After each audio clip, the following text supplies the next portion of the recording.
Agincourt. C'est déjà ça.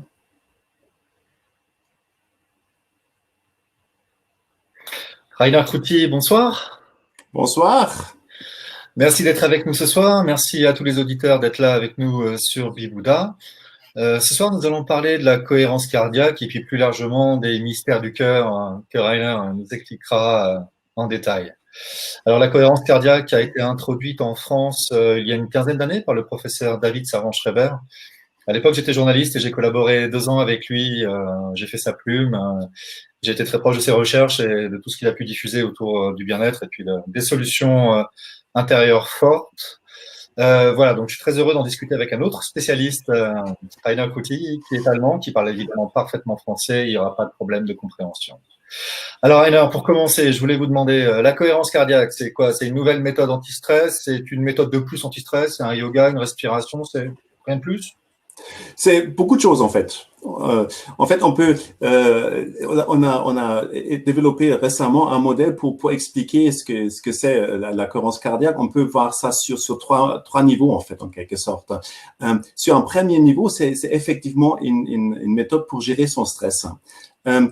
Avec l'idée derrière de ne pas se dire toute la journée j'ai le stress et le soir j'essaie de me libérer du stress accumulé pendant la journée. Mais qu'est-ce que je peux faire dans ces situations où je sens que le stress monte? Donc qu'est-ce que je peux faire? Dans quel état j'entre pour être plus résilient, c'est-à-dire pour mieux réagir dans les situations difficiles quand j'ai une conversation difficile avec un collègue ou une situation d'urgence où je dois réagir d'urgence. Donc, qu'est-ce que je peux faire? Par contre, la cohérence cardiaque ne s'arrête pas là parce qu'en fait, c'est quelque chose qui touche notre cœur. Notre cœur, c'est le centre aussi de nos émotions. Donc, avec la cohérence cardiaque, on peut commencer aussi à gérer ses émotions. Peut-être on va regarder ça de plus près plus tard. Ouais. Et la cohérence cardiaque nous permet aussi d'entrer plus en contact avec nous-mêmes. Ce qu'il faut comprendre, en fait, moi aussi, j'ai rencontré HeartMath et la cohérence cardiaque par le livre de David Servan-Schreiber. Et j'ai compris que avec mes pensées, je n'arrive pas à gérer mon état émotionnel. Il faut trouver un autre chemin. Et avec David, j'ai compris notre corps est beaucoup plus proche de nos émotions, de notre cerveau émotionnel que notre cerveau, notre raison. Et donc, c'est plus simple de gérer nos émotions par notre corps et essentiellement par notre cœur. D'accord, technique de gestion de l'émotion. Alors, vous avez cité le HeartMath Institute en Californie. C'est le grand centre historique qui s'attache au développement des connaissances sur la cohérence cardiaque. Et d'ailleurs, ce serait bien que vous nous expliquiez ce qu'est la cohérence cardiaque, alors physiologiquement ou techniquement parlant, et puis comment on y accède.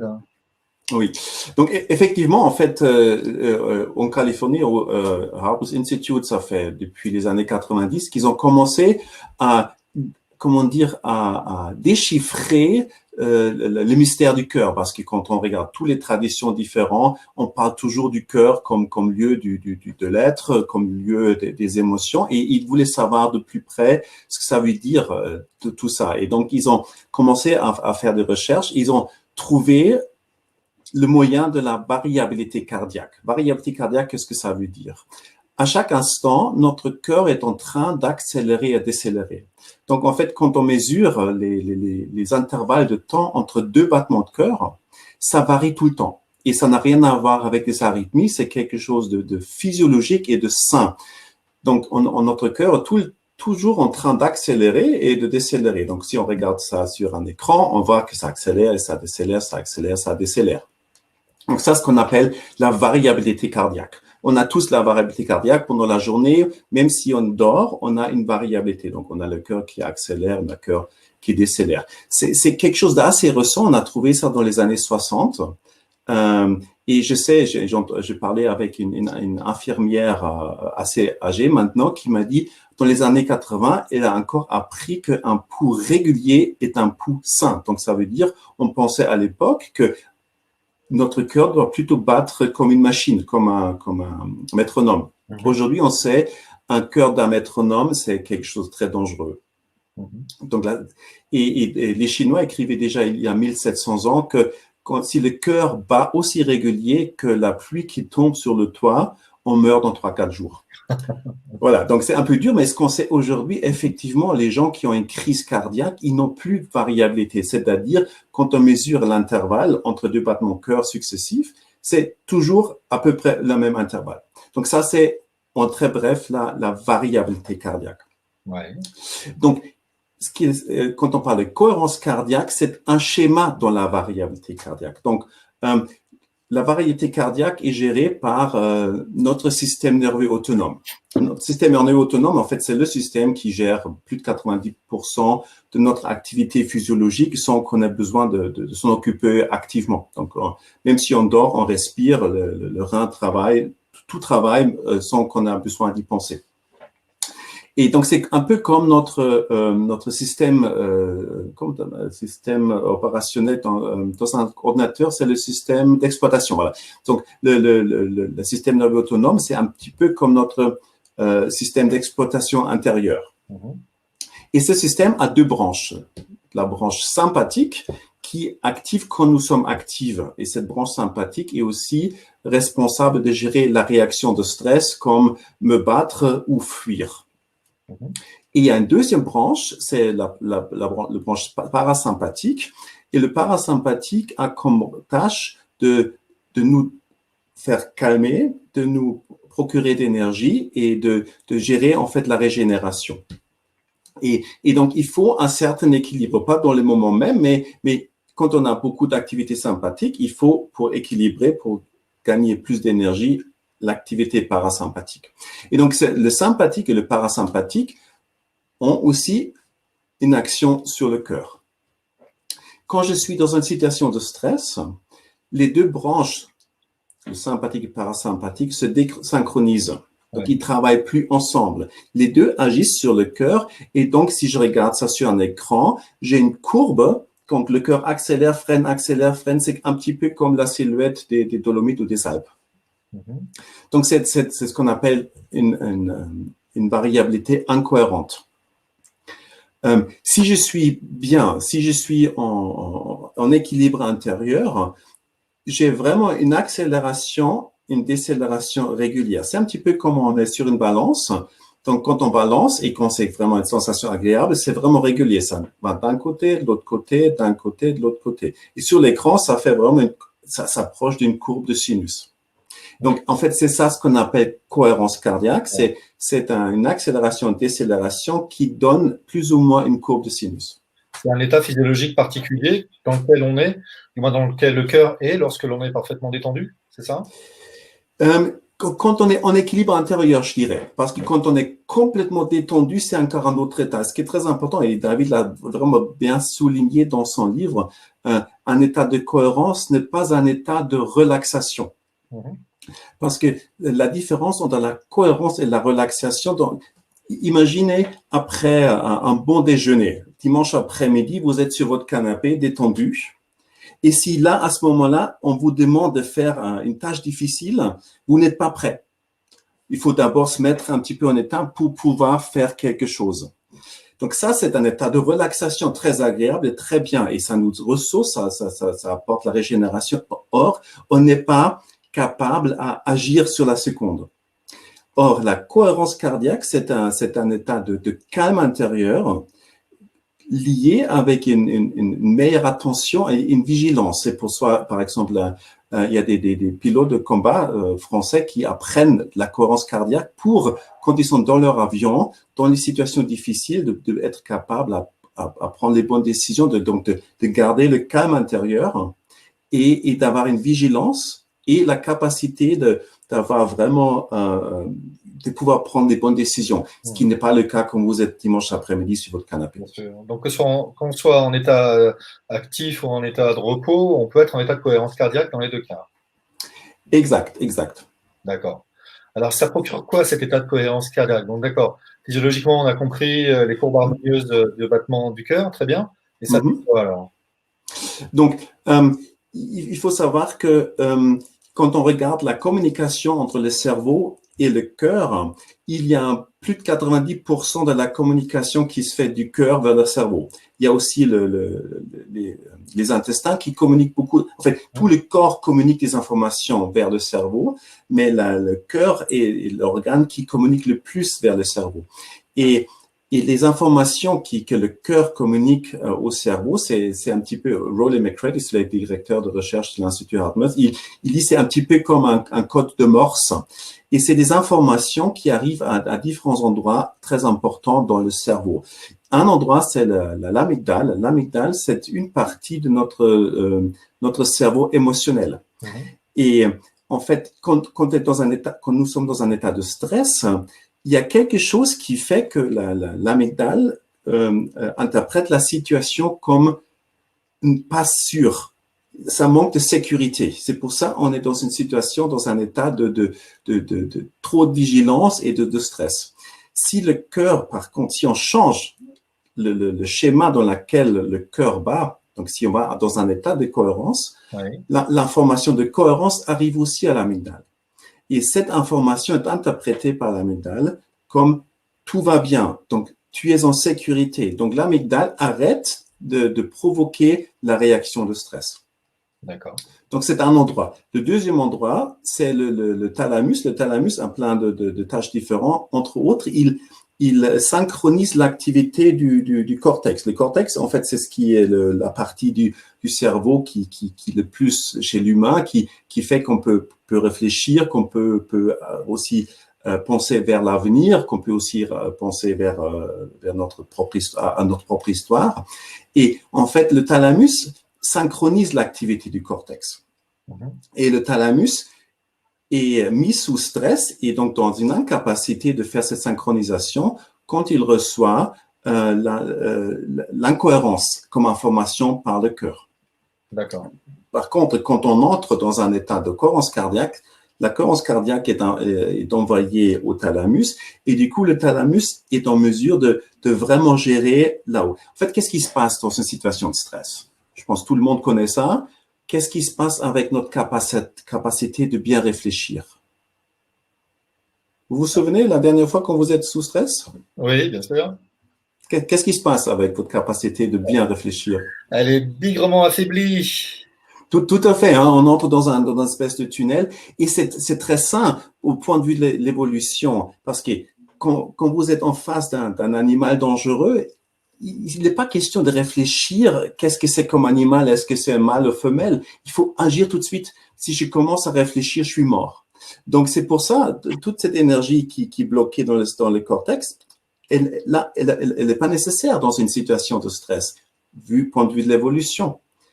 Aujourd'hui, par contre, nos tigres, nos animaux dangereux ne sont pas des vrais animaux, ce sont nos problèmes, nos difficultés au travail, à la maison, avec le terrorisme, avec le changement de climat.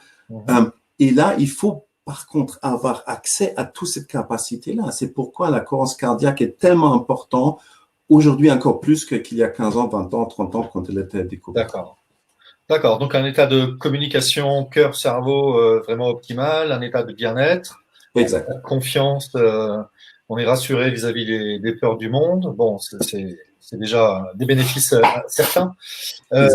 Alors, comment est-ce qu'on fait pour entrer en état de cohérence cardiaque? C'est si merveilleux, comment on fait?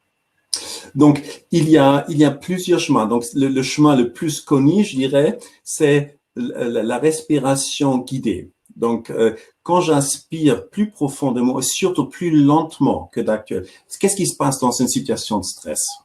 Le pire, un exemple, c'est quand vous sursautez. Quand il y a quelque chose tout d'un coup, on inspire et on arrête, on bloque.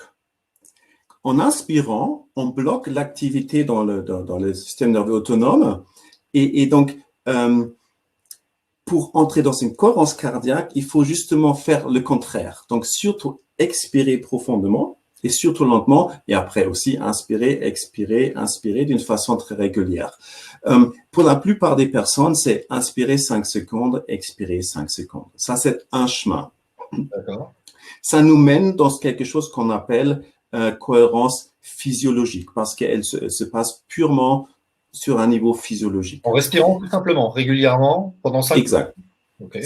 Non, en fait, c'est 10 secondes par cycle respiratoire. Donc, inspirer 5 secondes, expirer 5 secondes. Ok. Voilà. Et pour ceux qui savent où c'est trop lent, il y a des personnes qui ont une respiration très rapide dans le quotidien, donc il faut peut-être commencer avec 4 secondes et 4 secondes. Ce qui est important n'est pas d'entrer dans une respiration super profonde, mais plutôt plus lentement. C'est ça, c'est plutôt plus lentement que plus profondément. D'accord. Donc ça nous mène à un état de cohérence physiologique. Et déjà, cet état, si je entre régulièrement dans cet état-là, j'entraîne la partie parasympathique. Ce qui est important de savoir, c'est que quand on est beaucoup sous stress, quand le stress est chronique, et pour beaucoup de personnes, le stress est chronique, soit c'est du stress au travail, mais aussi des personnes avec beaucoup d'anxiété, c'est aussi comme un stress chronique, on est beaucoup sur l'accélérateur, sur le sympathique dans le système nerveux autonome. Donc, le parasympathique affaiblit. Et donc, quand le parasympathique affaiblit, il n'est plus capable à nous donner autant d'énergie qu'on a besoin. Donc, notre capacité de régénération est réduite. Et ce qui est très intéressant, quand on mesure, par exemple, sur 24 heures, ce qui se passe dans le système nerveux autonome par la mesure de la variabilité cardiaque, on voit que les gens, quand ils dorment, là où on devrait vraiment se reposer et vraiment avoir une bonne régénération, il y a des personnes, et surtout les personnes qui sont aussi beaucoup stressées pendant la journée, qui n'ont plus cette activité du parasympathique. Donc, bien qu'ils dorment, ils se réveillent le lendemain matin, ils ne sont pas vraiment remplis d'énergie parce que le parasympathique n'est plus actif. Et on sait, et là, je fais une petite parenthèse, que toutes les maladies chroniques, toutes, si c'est les maladies cardiovasculaires, le rhumatisme, beaucoup de cancers, on sait aujourd'hui qu'ils sont liés à une activité du parasympathique réduite. D'accord. Donc, c'est pourquoi on peut vraiment dire le stress nous rend malade. Oui, bien sûr. Donc, si je pratique déjà rien que ça, donc cette inspiration, respiration régulière, j'entraîne le parasympathique qui fait que ma variabilité cardiaque va grandir et c'est une prévention contre des maladies chroniques. Et si j'ai déjà une maladie chronique, en tout cas, ça accompagne toute thérapie que je fais. D'accord. Voilà. Donc ça se réduit à quelque chose de purement physiologique. Oui. Vous citez 7 façons de rentrer en état de cohérence cardiaque, et donc il y en a d'autres? Exact. En fait, HeartMath, au début, le centre de leur recherche était le cœur. Et ce qu'ils ont découvert, c'est que si je me focalise sur mon cœur, et pour faire un petit peu plus grand, c'est pas que le cœur physique, mais c'est aussi tout ce centre d'énergie qui est autour de mon cœur. Et si je me connecte avec une émotion positive, c'est là déjà j'entre dans un état de cohérence. Et dans les années 95, l'Institut HeartMath a publié une recherche dans un journal aux États-Unis de renom, dans l'American Journal of Cardiology, donc le journal des cardiologues américains, où ils expliquent exactement ça, que si je suis dans un état émotionnel agréable, positif, là, le cœur entre automatiquement dans un état de cohérence. Donc, je peux, en focalisant sur le cœur et entrant me liant avec une émotion positive, je n'ai plus besoin de m'occuper du rythme respiratoire. Donc, j'entre dans un état de cohérence sans me préoccuper du rythme. Et ce qui est très intéressant, en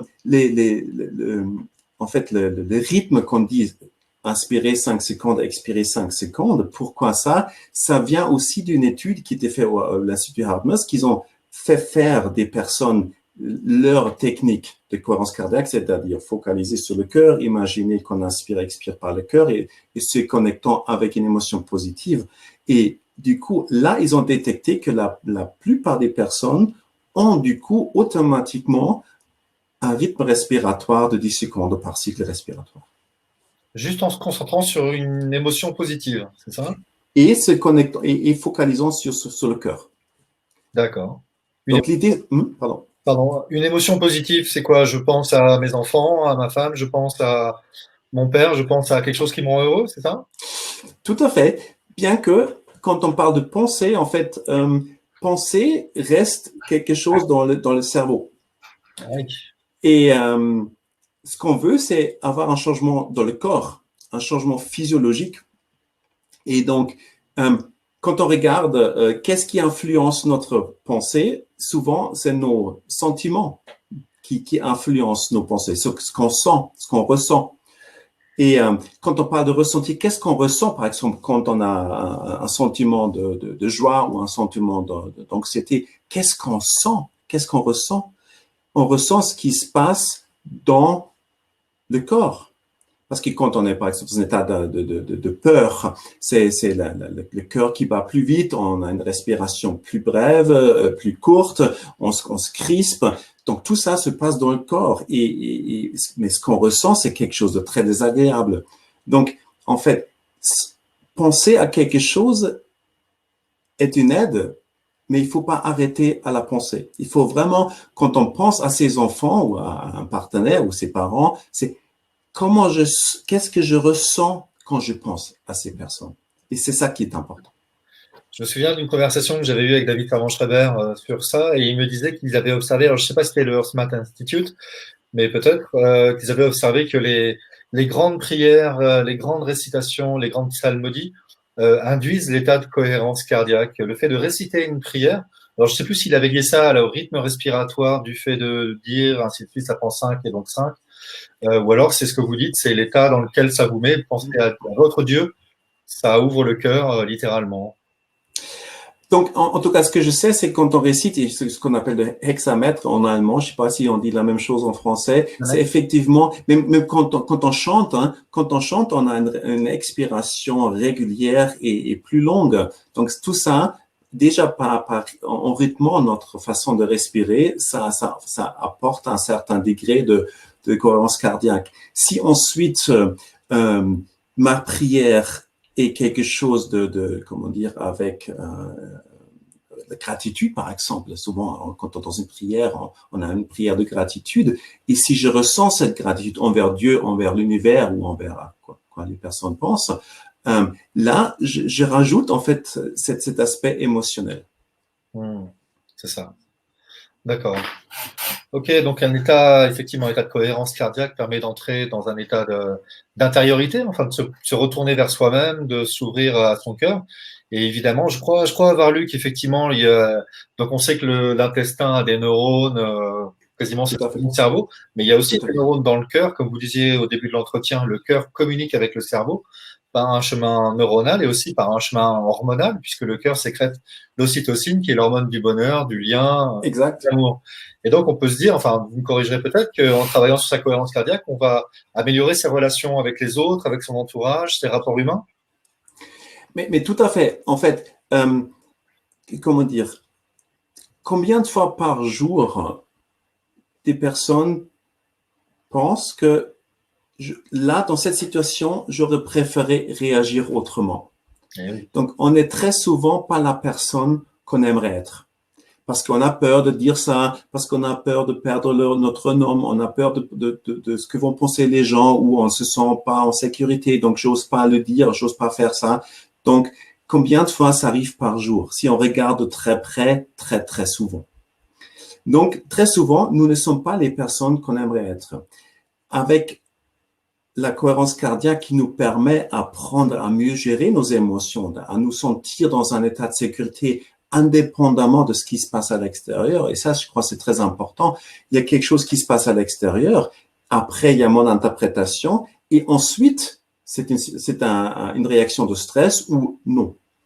Donc, j'agis pas sur l'extérieur, j'ai réagi sur mon interprétation et ce qui se passe en moi. Donc, j'apprends à plus être la personne que j'aimerais être. Donc, par exemple, quand je rentre du travail, si j'avais une journée de travail très difficile, très souvent, j'amène, et quand je connaissais pas encore la cohérence cardiaque, j'ai vraiment vécu ça, j'amenais tout le stress du travail à la maison. Ça avait un impact sur la relation avec ma femme, avec mes enfants. Donc forcément, j'ai fait souffrir mon entourage avec ma négativité que je pouvais pas dégager. Si j'arrive à mieux gérer mes émotions, et quand je parle de gérer, je parle de réguler et pas de supprimer. Il s'agit pas du tout de supprimer. Il faut vraiment changer à l'intérieur qu'il n'y a plus cette stress au lieu de le mettre quelque part dans un coin.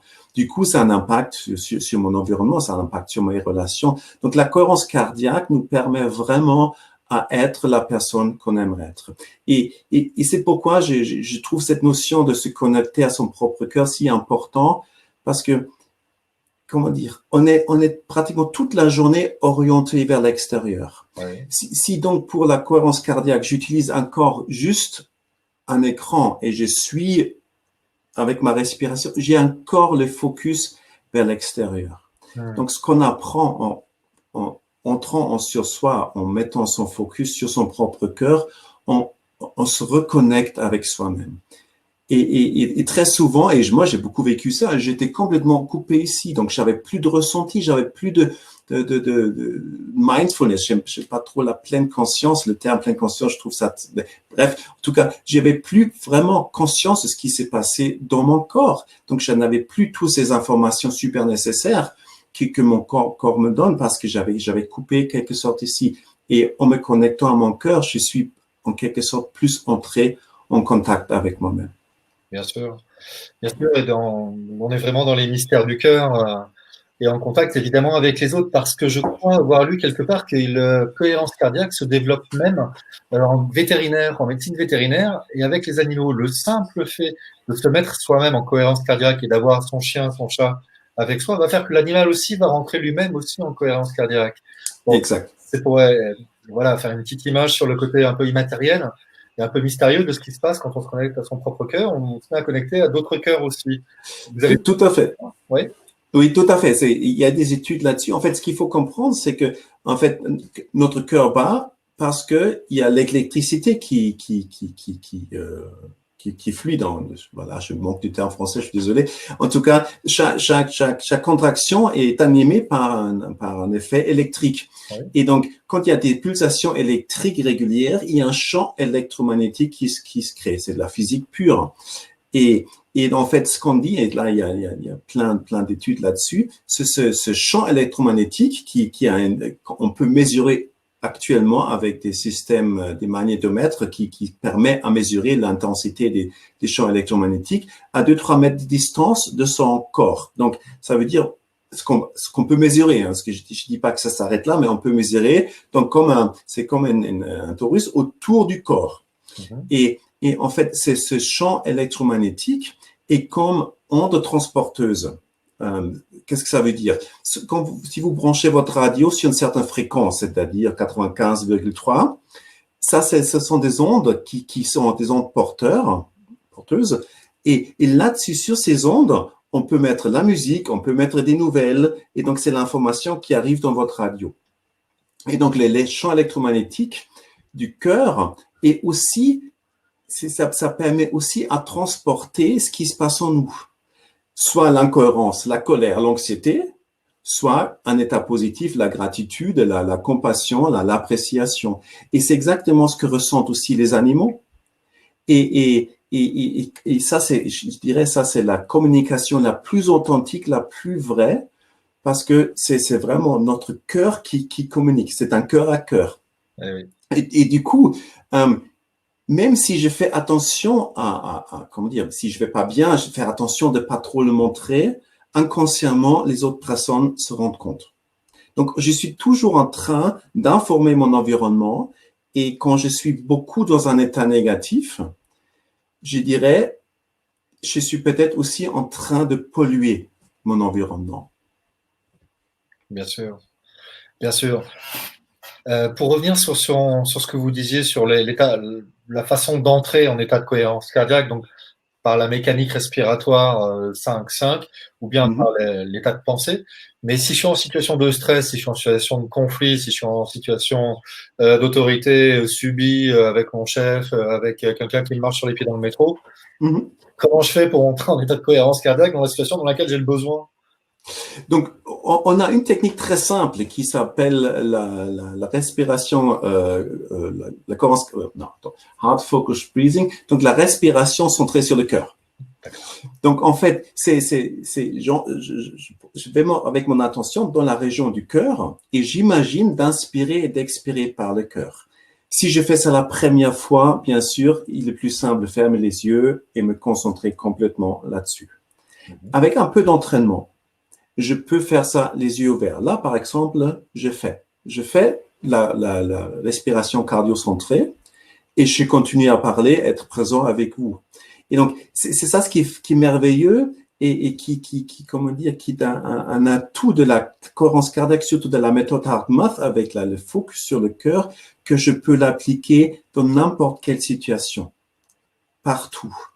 Et c'est comme les pilotes de combat qui utilisent ça dans l'avion. Ils peuvent pas ouvrir leur écran et suivre quelque chose qui guide leur respiration. C'est ça qu'ils appliquent. Il y a un super projet aux Pays-Bas. 50 000 policiers sont formés dans la méthode HeartMath et ils utilisent ça vraiment dans leur quotidien. Par exemple, quand ils sont dans la voiture vers un incident, ils se préparent intérieurement pour mieux réagir dans la situation même. Et ce qui est très intéressant concernant l'aspect préparation, quand je parle aussi avec des managers, je demande, mais comment tu te prépares, comment vous préparez à une réunion, à un entretien important? Là, ils me disent, oui, je regarde quel est le sujet, je regarde qu'est-ce que je dois préparer pour ça, le contenu et tout ça. Mais très rarement, pratiquement jamais, les personnes me parlent d'une préparation intérieure. Et donc, c'est ça qui change tout quand on commence à se préparer à un moment crucial ou très important. Il faut se préparer intérieurement. Comme un samouraï qui a beaucoup médité avant un combat. Bien sûr, ils ont fait tout leur entraînement technique et tout ça, mais ils ont aussi médité parce qu'ils savaient c'est tellement important dans quel état intérieur je vais au combat. Et la méditation, c'est pas pour tout le monde. S'asseoir 15 minutes, 20 minutes, 30 minutes, très calme, c'est pas pour tout le monde. Mais fermer les yeux ou mettre son attention vers son cœur et prendre 2-3 minutes pour se centrer sur soi, je dirais pratiquement tout le monde peut faire ça. Et ça, en effet, ça change tout. Et donc, ça consiste simplement à inspirer et expirer en imaginant que l'inspiration et l'expiration passent par le cœur, c'est ça? Exact. Ça, c'est l'entrée. En fait, chaque technique HeartMath commence avec ça. Ensuite, par exemple, quand j'ai un entretien avec une personne, moi, ce que je fais, après la respiration cardio-centrée, je me connecte à un sentiment d'appréciation envers la personne. Et non seulement penser à la personne, mais c'est vraiment sentir l'appréciation. Et par contre, il peut y avoir des personnes où c'est difficile de trouver quelque chose d'appréciable. Du coup, je peux me demander, mais qu'est-ce qu'il a dû vivre qu'il est une personne si difficile, si négative. Et donc là, je peux aller dans un état de compassion pour la personne. Et donc, essayer de voir si je trouve en moi, quelque part, un sentiment de compassion pour cette personne. Et je dirais même, on peut pratiquement chez tout le monde trouver quelque chose qu'on peut apprécier, même si c'est qu'une qualité que la personne ne montre pas envers moi, mais peut-être une qualité que j'ai découverte chez cette personne, qu'il y a quelque chose qu'elle sait bien faire. Donc, c'est aussi un petit peu, si on donne la bonne volonté, un cœur grand ouvert, je dirais, et ça change complètement. Ça change complètement la façon dans laquelle on interagit. Et vous croyez qu'on est écouté différemment quand on parle à partir du cœur? L'autre en face, il entend le double. Tout à fait. Ouais. En fait, on entend surtout les non-dits, dans tout ce qui n'est pas dit dans une conversation, parce que très souvent, c'est plus intéressant ce qui n'est pas dit de ce que dit. Et je trouve aussi, si je communique avec quelqu'un, je peux me concentrer purement sur le contenu des mots. Mais ce qui est beaucoup plus important, c'est quelle est le mimique, quels sont les gestes et qu'est-ce que j'aperçois de l'émotion qui est communiquée. J'avais un entretien avec quelqu'un qui m'a parlé d'un projet et la personne me parlait d'un projet. Elle disait même, ça me fascine ce projet, mais je n'ai pas du tout senti cette fascination. Et après, je dis, mais c'est très intéressant ce que tu me racontes, mais je suis désolé de te le dire, mais ta fascination, elle n'arrive pas chez moi. Donc, en fait, on écoute avec les oreilles du cœur, on a beaucoup plus d'informations. D'accord.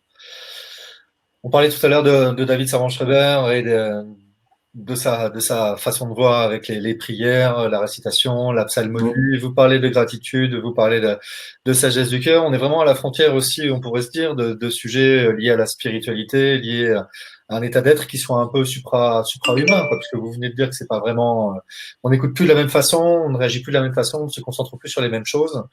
Tout Donc, à fait. on est en train de sortir un peu du sujet purement physiologique pour peut-être même être à la frontière de la spiritualité, non? Mais tout à fait. En fait, déjà, quand on parle de l'intelligence du cœur, c'est entrer en contact avec soi-même. Et je dirais, quand on parle de soi-même, c'est pas d'abord avec l'ego, parce que très souvent, c'est notre ego qui nous rend la vie difficile.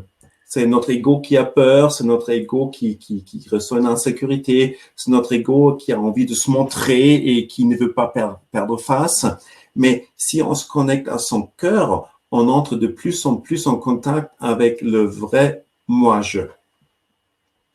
Et donc, pour moi, une tâche de la religion, c'est nous aider à nous libérer de l'ego. Et le plus, si je me connecte à mon cœur, je peux beaucoup plus facilement devenir qui je suis. Donc ça, c'est point de vue déjà, je dirais, purement presque agnostique ou athéiste. Si on va plus loin, on peut dire, si on croit en Dieu, moi je viens d'une tradition catholique, on dit par exemple, tous les mystiques chrétiens disaient que le cœur est le lieu où Dieu nous parle. Donc, si je me connecte à mon cœur, je me connecte à l'endroit où Dieu me parle. Donc, l'intuition du cœur, c'est se mettre à l'écoute de Dieu. Donc, ça veut dire que l'intelligence du cœur n'est pas que l'intelligence de mon cœur, mais c'est l'intelligence qui vient de Dieu. Donc, c'est en quelque sorte, comment dire, on peut faire la cohérence cardiaque dans un niveau très, très restreint pour gérer son stress et améliorer sa santé. On peut apprendre à mieux gérer ses émotions et on peut vraiment avoir, comment dire, une meilleure connexion avec soi, avec les autres et avec Dieu à travers la cohérence cardiaque. D'accord. Il y a vraiment un développement oui, d'un état spirituel, d'un état de bien-être qui vient grâce à l'état de cohérence cardiaque, alors que l'on provoque mécaniquement ou imaginalement avec des belles images. Est-ce que c'est des états qui durent? La cohérence cardiaque, ça dure combien de temps, cet état? Donc, quand on se met dans un état de cohérence cardiaque, on synchronise l'activité dans le système nerveux autonome. Si ensuite je retourne dans une activité, comment dire, très active, je veux dire, bien sûr, je perds cette, comment dire, cette cohérence cardiaque mesurable comme une courbe de sinus. Néanmoins, la façon dans laquelle mon système nerveux autonome gère tout ce qui se passe après est beaucoup plus fluide. J'entre plus facilement dans ce qu'on appelle un état de flow. Donc, toute cette fluidité parce que j'enlève la partie stress, la partie qui m'empêche d'être à ma meilleure performance. Donc, comment dire, je ne peux plus mesurer un état de cohérence cardiaque dans l'activité de tous les jours. Mais j'entre dans un état que Rowley et McCready appellent cohérence cardiaque opérationnelle. Donc, c'est encore un état de synchronisation dans le système nerveux autonome, mais à cause de l'activité et de l'impact du système sympathique, je ne peux plus le mesurer avec un capteur, avec un système biofeedback. D'accord. Donc, il faut le faire combien de fois par jour, combien de temps pour que ça dure le plus longtemps possible? Parce que c'est l'air quand même sympa d'être un capteur cardiaque. Tout à fait. Donc, en fait, standardisé, c'est on dit 3 fois par jour, 5 minutes comment dire, pour entrer je dirais, pour s'entraîner, pour entraîner son frein intérieur de le parasympathique. si je m'applique surtout aussi à me connecter à mon cœur, aujourd'hui, moi, je n'ai plus besoin d'y penser que régulièrement, automatiquement, une partie de mon attention se connecte à mon cœur. Et donc, en fait, c'est ça l'idée. C'est pas se dire 3 fois par jour, j'ouvre mon ordinateur, je regarde sur mon smartphone et je suis le rythme. Je me connecte à mon cœur et après, on peut le faire tout le temps. Oui, bien sûr. Bien sûr. Je ne sais pas, est-ce que vous avez observé, parce que donc si moi je me mets à faire de la cohérence cardiaque, à l'apprendre, peut-être que je peux le communiquer à ma famille, à mes proches. Est-ce que vous avez remarqué un état cumulatif, si plusieurs personnes dans une pièce, sont ensemble au même moment, alors peut-être pas forcément dans la même pièce, mais au moins au même moment, pratiquent ensemble la cohérence cardiaque, est-ce qu'il y a un effet bénéfique des uns aux autres? Oui, tout à fait. Il y a une super étude qui a été faite en Australie. En fait, ce qu'on a fait, on a pris 40 personnes et 30 personnes étaient formées à la cohérence cardiaque et les 10 personnes n'étaient pas du tout formées à la cohérence cardiaque. Et quand je parle là de cohérence cardiaque, c'était l'application de la respiration cardio-centrée et entrer dans un état émotionnel positif. Ensuite, on a mis 3 personnes des personnes formées à la méthode Hartmouth autour d'une table avec une 4e personne qui n'était pas du tout formée et qui ne savait pas trop ce qui se passe. Et dans ça, on a mis ça à 10 groupes différents. Et donc, on a, à différents moments, on a dit aux 3 personnes d'entrer dans un état de cohérence cardiaque et se connecter à une émotion positive. Et on a mesuré donc qu'est-ce qui se passe dans le cœur des 3 personnes et on a aussi mesuré ce qui se passe chez la 4e personne.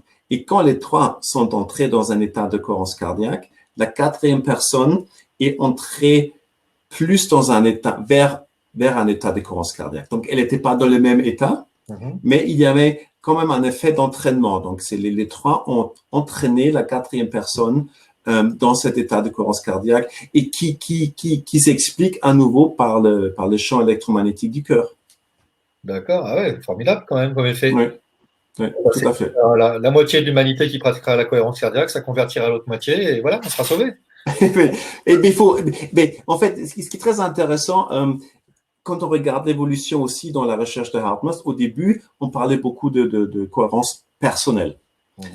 Maintenant, on parle beaucoup de la cohérence sociale. Donc, qu'est-ce qui se passe dans les équipes? Dans une entreprise, dans les équipes au niveau du sport. Et Rowling est en train de développer un système où on peut mesurer la synchronisation dans les battements de cœur entre les personnes. Wow. Donc, c'est non seulement est-ce que les deux sont en cohérence cardiaque, mais est-ce que ils sont dans une fréquence synchronisée. Ouais. Et donc, là, l'idée, c'est d'apprendre aussi comme équipe, comme famille, comme groupe, de se synchroniser. Et on sait quand une équipe est synchronisée, la somme est plus que, le résultat est bien meilleur que s'ils ne sont pas synchronisés. On voit ça très souvent dans les équipes de sport aussi. On peut avoir les meilleurs joueurs, s'ils n'arrivent pas à s'entendre, les résultats sont très médiocres. Donc, c'est d'entrer dans une entente au-delà des mots, au-delà des regards. Et donc, ça, c'est la cohérence sociale. Et si j'arrive à être en cohérence sociale avec les personnes proches, et de plus en plus de personnes le font, le résultat sera une cohérence globale. Et ça, c'est en fait l'objectif. Bien sûr. Bien sûr. Donc, on a soulevé tout à l'heure l'aspect aussi avec les animaux. On voit que l'aspect de groupe, on voit l'aspect de cœur à cœur. On pourrait se dire peut-être que ma question est idiote, vous me direz, mais que si on peut ouvrir si loin les mystères du cœur ou du moins les sympathies, les synchronisations qui se passent avec le monde extérieur, est-ce que vous savez si ça a un intérêt de le pratiquer dans certains lieux, je ne sais pas, au Mont-Saint-Michel, dans une église, dans des lieux qui sont faits justement peut-être pour accélérer ou favoriser l'ouverture du cœur, ou ça n'a pas d'intérêt? Mais je suis convaincu que ces lieux sont installés à des endroits où il y a une énergie très favorable. Et donc, ça permet à mieux entrer, bien sûr, pour moi, dans un état de cohérence cardiaque. Néanmoins, souvent, quand je donne des séminaires en entreprise, il y a des fois des gens qui aiment que ça se passe dans un lieu très calme où on peut vraiment se retirer du monde. Et là, je leur dis, mais c'est pas l'idée. Oui. L'idée, c'est pas aller dans un monastère pour appliquer la cohérence cardiaque. C'est là où je suis. À tous les moments, je peux faire la cohérence cardiaque. Parce que dans un avion de chasse, il y a beaucoup de bruit et c'est pas très confortable. Et c'est là où tu dois être capable d'appliquer la cohérence cardiaque. Donc, c'est vrai, il y a des endroits qui sont porteurs, mais l'idée vraiment, c'est, je dépends pas de l'endroit. Parce que j'ai tout en moi. Mon cœur est en moi, mon lieu de sécurité est en moi. Et peu importe où je suis, peu importe ce qui se passe à l'extérieur, je me connecte à mon cœur, ce lieu qui me donne la sécurité. Et à partir de ce lieu-là, j'agis différemment. Je suis une autre personne. Bien sûr, d'accord. Ok, très bien. Bon, bah, ça a l'air super et ça a l'air super simple, hein, la cohérence cardiaque. Et ça a l'air très très bien. Alors, où est la difficulté? Où est-ce qu'il y a une difficulté? Donc, il faut apprendre.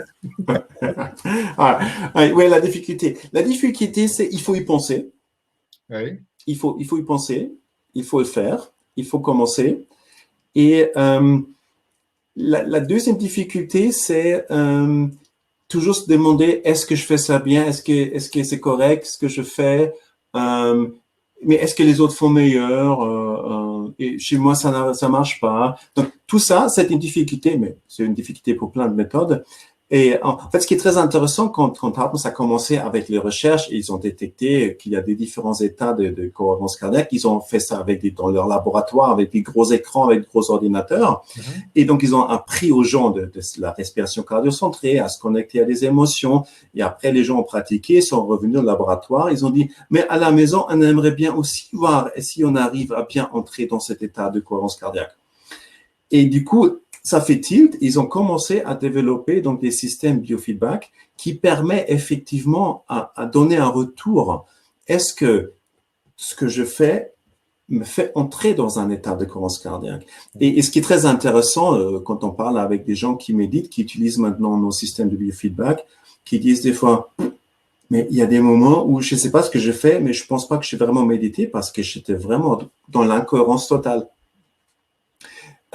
Donc, en fait, c'est ça qui l'atout d'un système biofeedback qui nous permet vraiment à savoir est-ce que ce que je fais m'amène dans un état de cohérence cardiaque. d'accord. D'accord. Et d'ailleurs, c'est pour ça, donc avant de passer aux questions de nos auditeurs, d'ailleurs, je rappelle à tous nos auditeurs qui peuvent poser des questions en écrivant et je me ferai le porte-parole tout à l'heure de ces questions-là. Avant de passer à cette phase-là, donc je voudrais rappeler que vous animez des formations en ligne pour apprendre la cohérence cardiaque, pour apprendre à se mettre en cohérence cardiaque. En quoi consistent ces cours? Parce que si j'ai bien compris, donc c'est ultra simple. Vous venez de souligner deux, trois difficultés, mais c'est ultra simple. Pourquoi est-ce que j'ai besoin de me former pour apprendre à respirer en 5 secondes? Oui, tout à fait. Donc, si on réduit la cohérence cardiaque comme j'inspire 5 secondes, j'expire 5 secondes, effectivement, ça s'apprend très vite. Ce qui nous intéresse chez Hartmut, c'est une transformation émotionnelle. Si je veux devenir plus qui je suis, je dois changer la façon dans laquelle je réagis émotionnel à différents moments dans la journée, dans ma vie.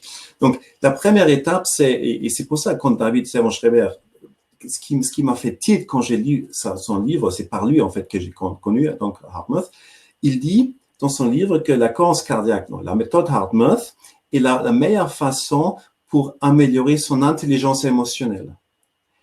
Mais expirer 5 secondes, ça n'améliore pas déjà mon intelligence émotionnelle. Donc, ce qu'on fait pendant toute cette formation, c'est devenir plus intelligent sur la façon dans laquelle nous réagissons émotionnellement dans les différentes situations.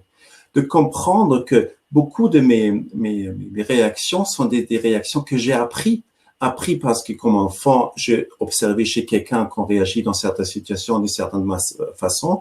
Donc, c'est des choses qu'on a appris. Donc, de comprendre ça, comprendre d'où viennent mes sources de stress, comprendre aussi quelles sont mes sources d'énergie, d'où est-ce que je puise mon énergie, qui est très souvent aussi des situations avec beaucoup d'émotions positives. Ensuite, d'apprendre de nouveaux schémas de réaction. Donc, que dans la même situation, j'apprends à rester calme si avant je me suis énervé. Quand je suis quelqu'un d'impatient, par exemple, d'apprendre que dans les situations qui provoquent mon impatience, d'apprendre à gérer, à réagir d'une façon patiente.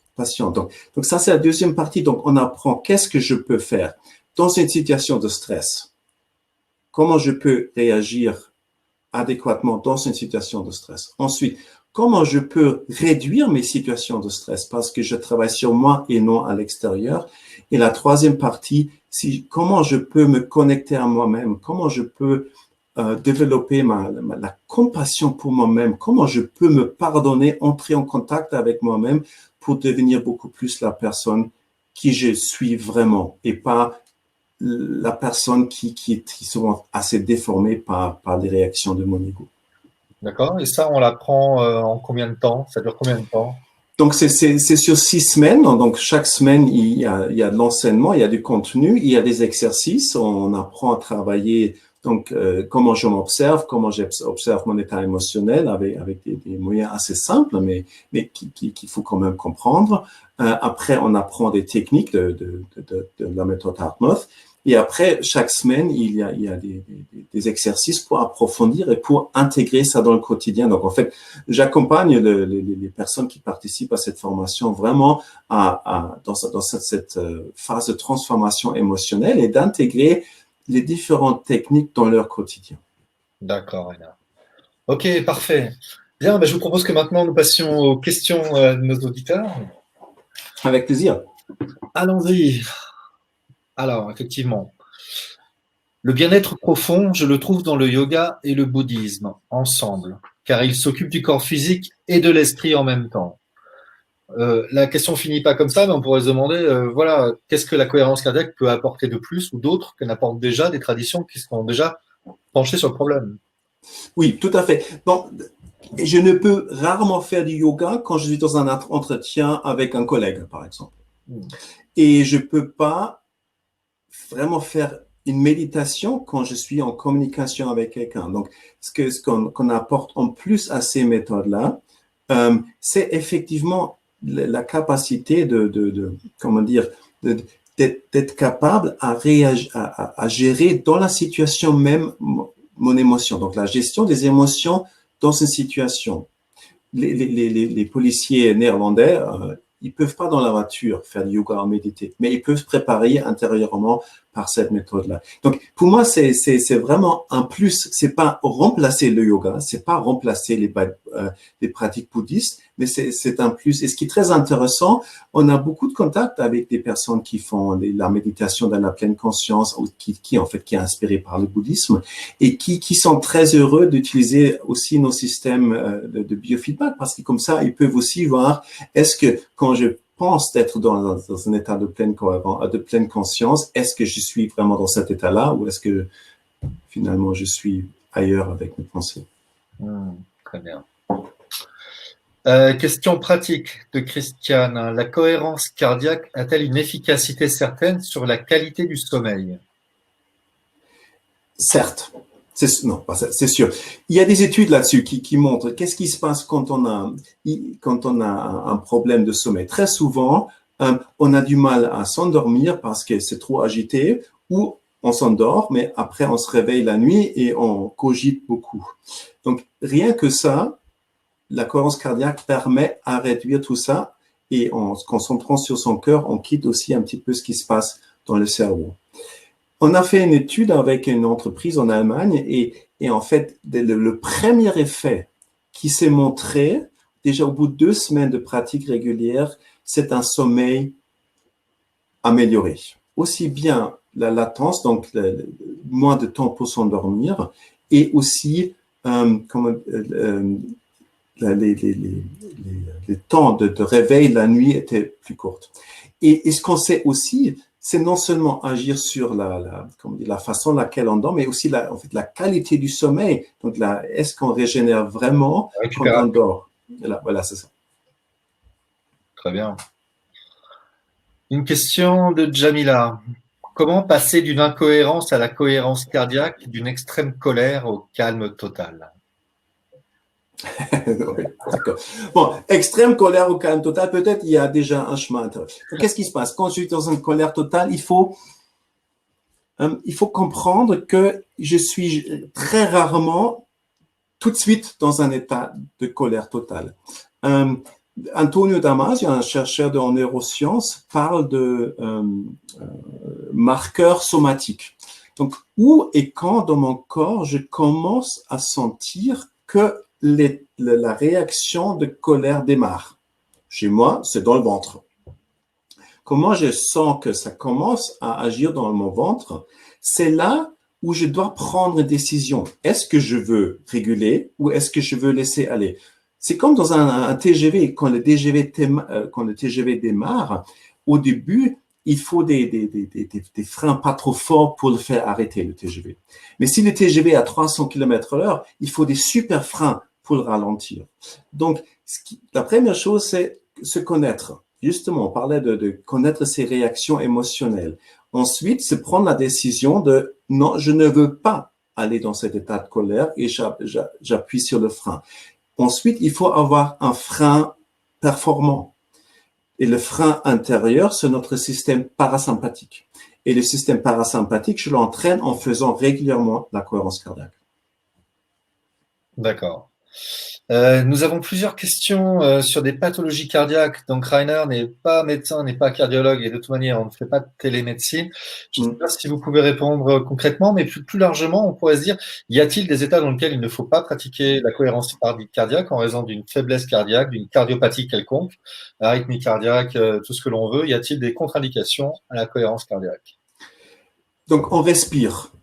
Même les personnes qui ont une grave maladie du cœur respirent.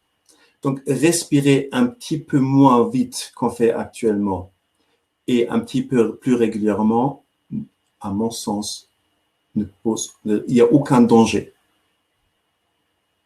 Il faut peut-être pas inspirer 5 secondes et expirer 5 secondes parce que ça peut être trop long, mais commencer à respirer un petit peu plus lentement. Déjà, ça change quelque chose. Ensuite, un petit peu se connecter à son cœur, ça pose aucun risque.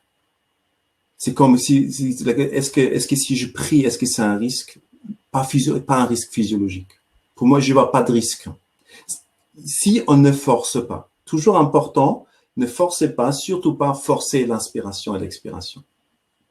D'accord.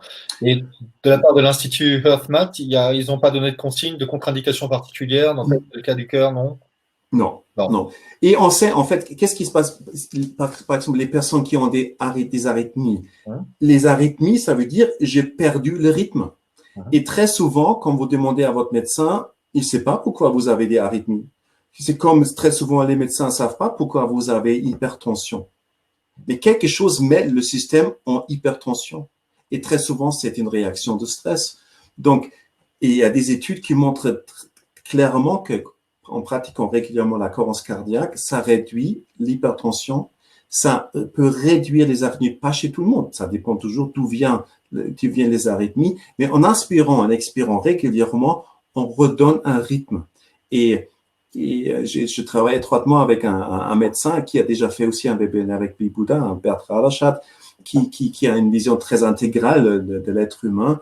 Il dit, quand on parle avec les gens qui ont des arythmies ou l'hypertension, très vite, on comprend que quelque chose dans leur vie n'est plus dans le rythme.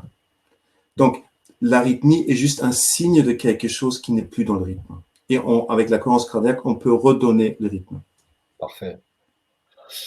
Alors, vous avez déjà répondu à cette question-là lors de l'entretien, mais peut-être que tout le monde n'était pas là ou n'a pas fait attention. Martine vous demande, est-il nécessaire de faire la cohérence tous les jours, 3 fois par jour? Non, bien sûr que non. C'est comme avec tout. Si vous faites ça une fois par semaine, vous aurez un effet très, très faible. Si vous faites ça régulièrement, vous aurez plus d'effet. C'est comme avec un entraînement de muscles ou si vous jouez un instrument, plus on s'entraîne, plus on a un effet. Donc, mais il faut sortir du noir et blanc. Donc, il y a beaucoup de gris. Peut-être pas 50 touches, mais il y a beaucoup de gris. D'accord.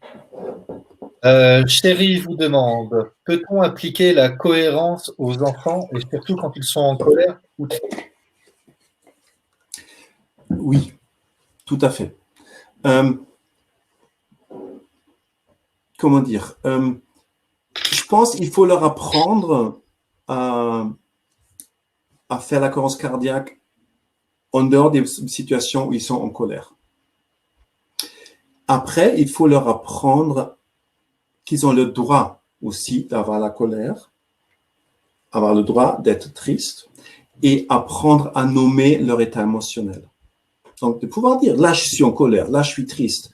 Peut-être ça ne nous plaît pas en tant que parents parce qu'on veut que l'enfant fonctionne, mais l'enfant a une réaction suite à quelque chose qui s'est passé. Donc, je trouve c'est très important que l'enfant ait aussi le droit de s'exprimer et se dire, voilà, là, je suis en colère.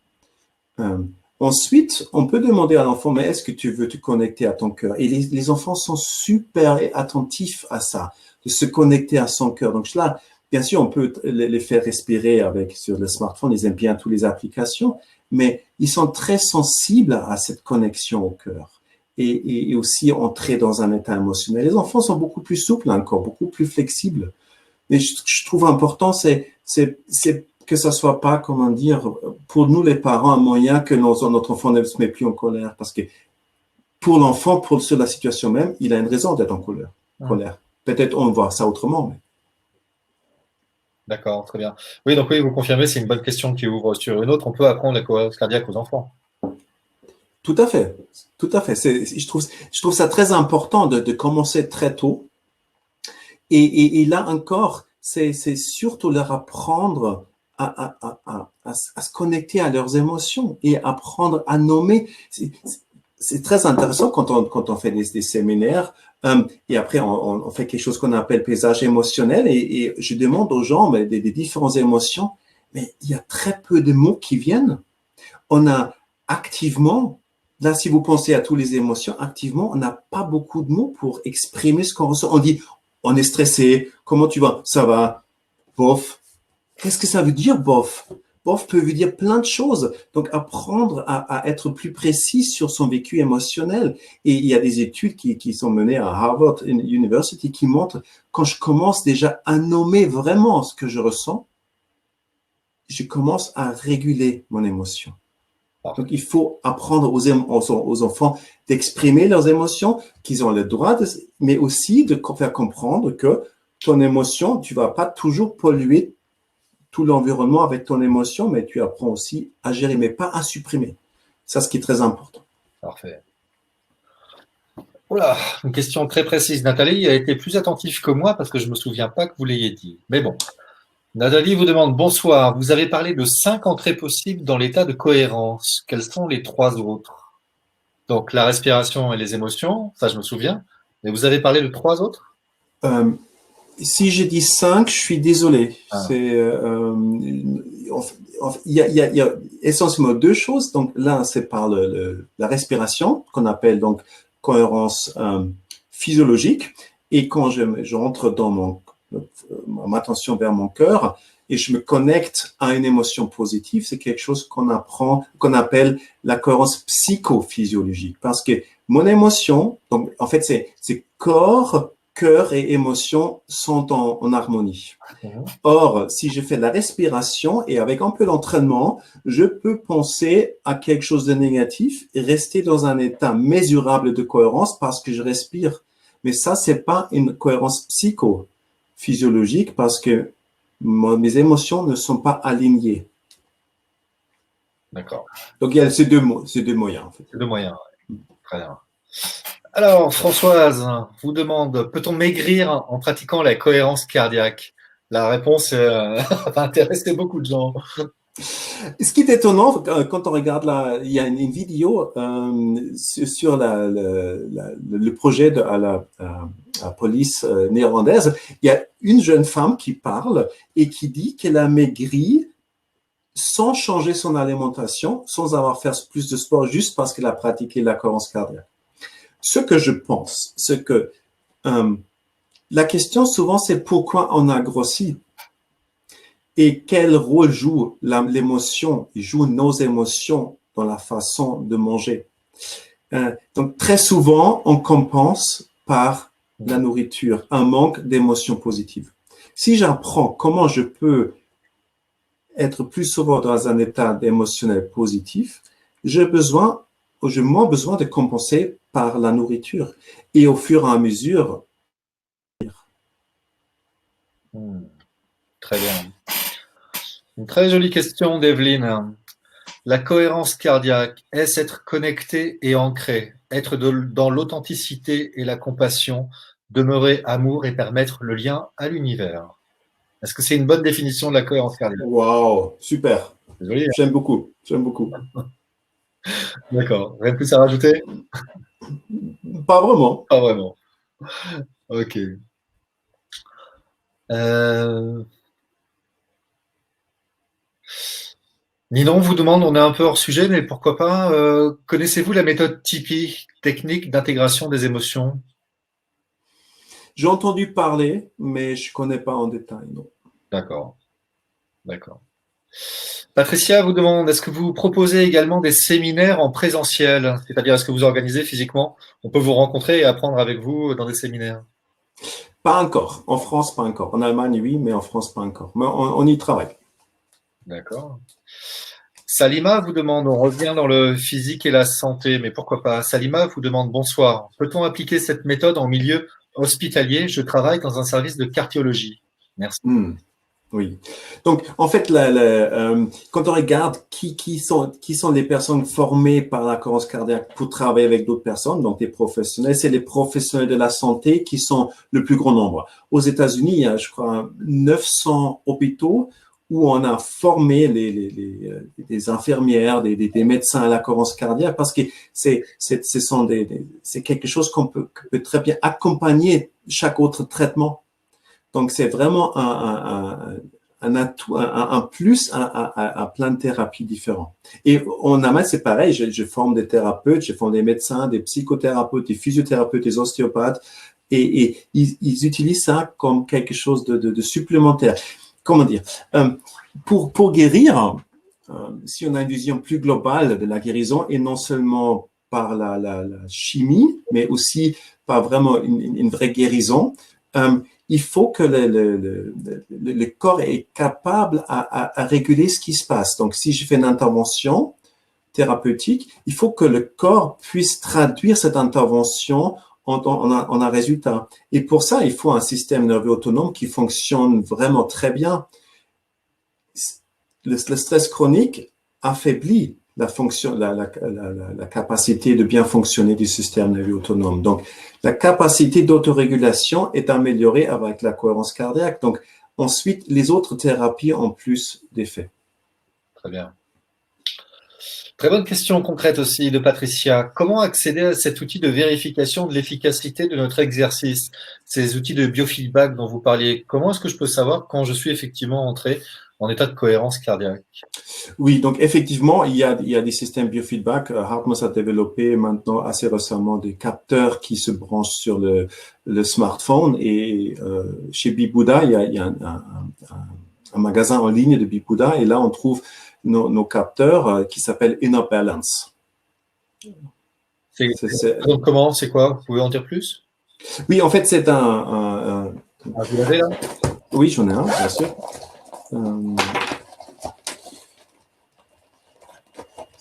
En fait, c'est un capteur qu'on branche à l'oreille. Donc, on prend pas donc le cœur direct, on prend le pouls au lobe de l'oreille.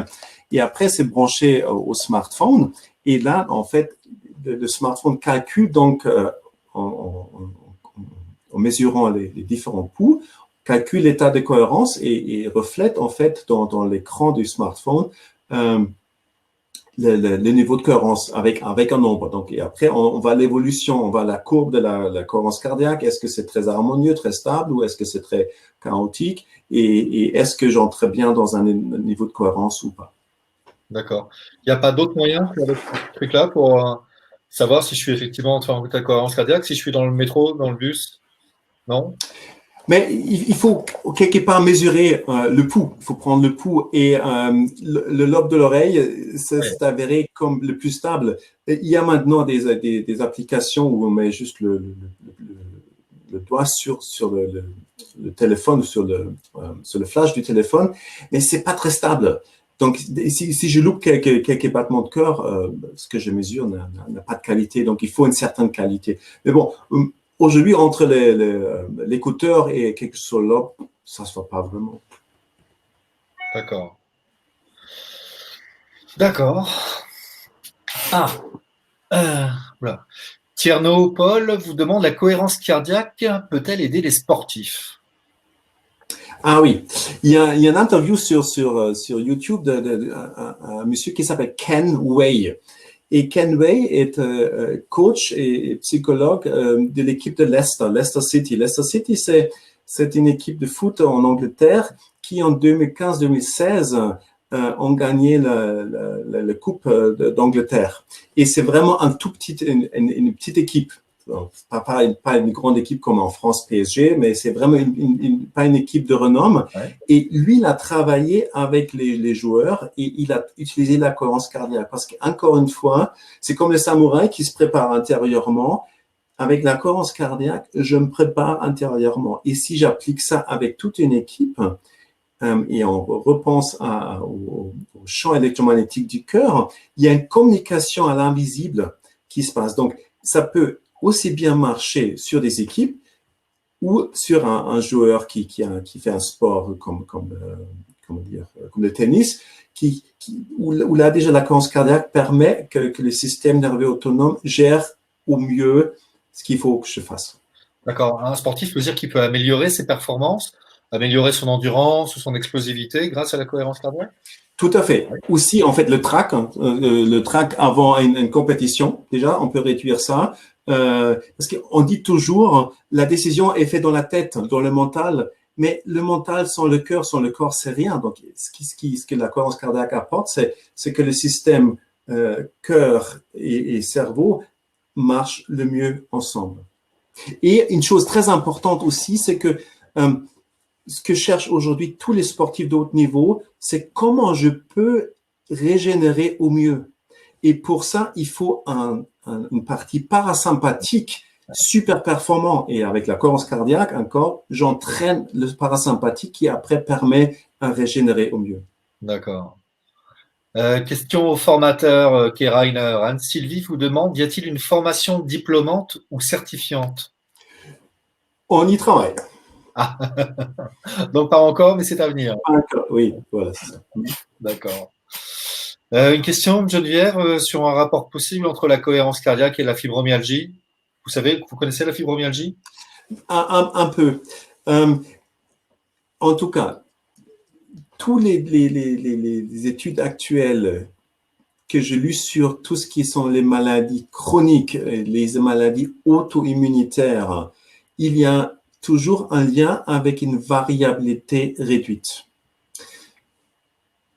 Donc, si j'entraîne la variabilité, et ce qu'on sait, ça c'est sûr, c'est que si je fais régulièrement la cohérence cardiaque, j'augmente la variabilité. Donc, ça veut dire qu'en fait, l'ampleur dans laquelle le cœur bat, accélère et décélère est plus grande.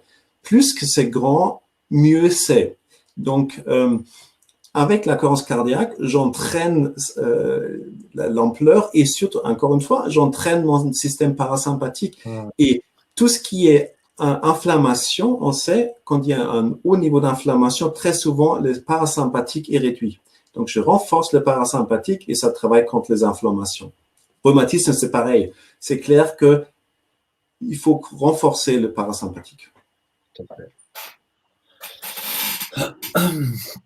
Alors, nous parlions effectivement, vous parliez dans le webinaire des liens cœur-cerveau et des messages qui sont envoyés de l'un à l'autre. Jacqueline l'a bien entendu et vous demande bonsoir, en pratiquant la cohérence cardiaque, est-ce que l'on met son cerveau en onde alpha? Et si oui, au bout de combien de temps? Est-ce que c'est un rapport? Tout à fait, tout à fait. Là aussi, il y a des études qui ont bien montré que on entre avec la cohérence cardiaque dans cet état alpha. Et en combien de temps? Ça dépend vraiment la personne. Ça peut aller très vite. Ça peut aller très vite si on arrive vraiment à entrer dans un état. En fait, cohérence cardiaque, c'est pas allumé éteint. Il y a des différents niveaux de cohérence. Donc il y a un peu de cohérence et de plus en plus de stabilité dans la cohérence. Et plus je suis dans une cohérence stable, plus j'entre dans un état d'alpha. Bien sûr, bien sûr. Ok, question ponctuelle et relative à la santé de Marie-France. En cas de burn-out qui met du temps à guérir, comment est-ce que la cohérence cardiaque peut m'aider? Bon, la question, c'est toujours pourquoi déjà le burn-out a eu lieu. Un, on est allé au-delà de ses limites. Et pourquoi on est allé au-delà de ses limites? Peut-être il y avait trop dans l'extérieur, mais aussi peut-être on avait du mal à gérer intérieurement ce qui s'est passé à l'extérieur. Donc, pour éviter, pour re-entrer plus tard à nouveau dans un burn-out, il faut comprendre ces mécanismes, comprendre ces réactions. Donc là, la cohérence cardiaque, et quand je parle de la cohérence cardiaque là, c'est pas que respirer, c'est vraiment comprendre son fonctionnement émotionnel.